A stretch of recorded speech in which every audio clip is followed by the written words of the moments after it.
Mwanamume unaweza kumfumania directly ama indirect. Unaweza kumfumania jahala moja kwa moja, au isiwe moja kwa moja ikawa kinyume chake. Mfano, umeona kwenye simu yake ana mawasiliano na mwanamke ambayo kwa akili yako maneno yale yale yanayowasiliana na yule ndio aliyokuwa anakutongoza nayo. Akili inaamini kabisa kwa maneno haya ya kwenye ujumbe kuna mahusiano baina ya mume wangu na huyu mwanamke.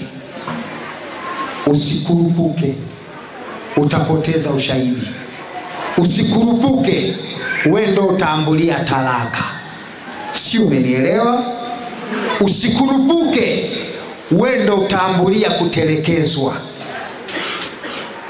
Kitu cha kwanza, kabla ya ukishajua na ukishakusanya ushahidi, wajibu wako wa kwanza wewe kufanya, unatakiwa uone, unatakiwa upime kiwango cha mapenzi ya mumeo juu ya huyo unayemshuku na kiwango cha mapenzi ya mumeo kwako kikoje. Sio, mmenielewa hapa kina mama? Yaani unajua linauma kwa sababu ushamgundua.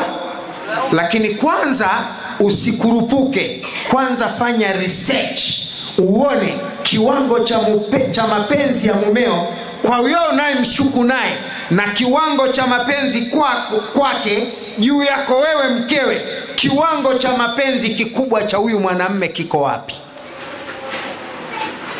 Na kufundisha kitu, kama kiwango cha mapenzi cha mumeo kwa Hawala ni kikubwa zaidi kuliko kiwango cha mapenzi cha mumeo kwako, ukikurupuka kwenye hilo, wewe ndio utawekwa pembeni na haki ni ya kwako. Kwa sababu wanamume tuna shida moja, tuna vichwa viwili vinafanya kazi wakati tofauti. Sasa kimoja kikifanya maamuzi, kimoja kinalala.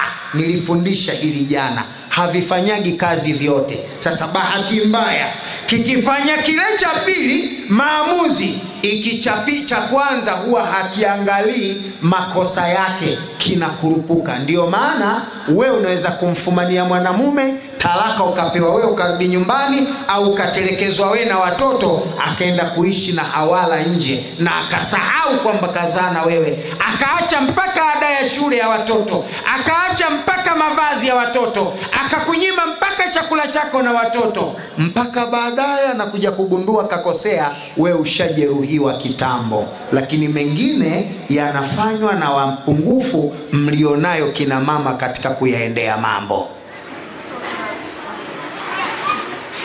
Kitu cha kwanza, unatakiwa kupima maamuzi ya kimapenzi yaliyopo baina yako na yule, makubwa ni yapi.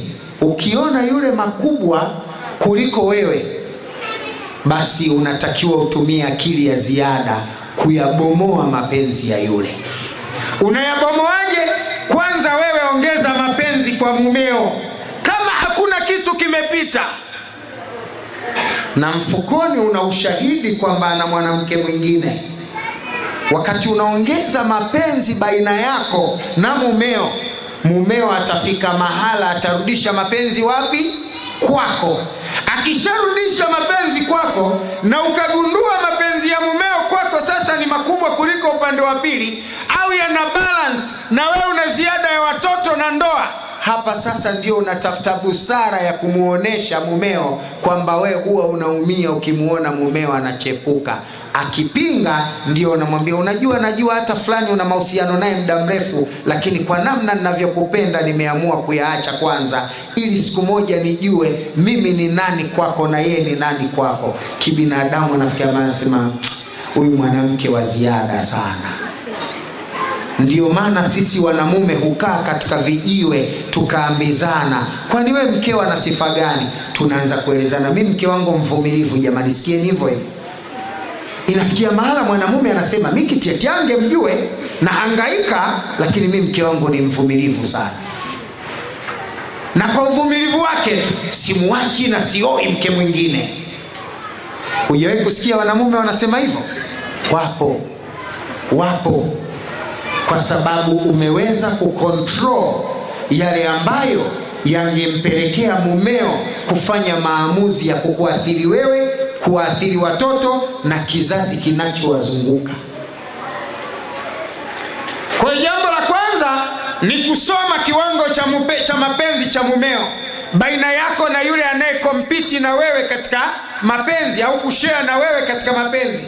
Jambo la pili, kutumia kuongeza mapenzi ya ziada kwa mumeo ambayo mwanzoni unahisi yalipungua baada ya kuwa unaona kuna mtu anaanza kukompiti na wewe. Na la tatu, kutumia hekima na busara katika kuzungumza na mumeo juu ya yale yanayokukwaza, na usitumie nguvu na hasira ya maneno na ukali wa maneno.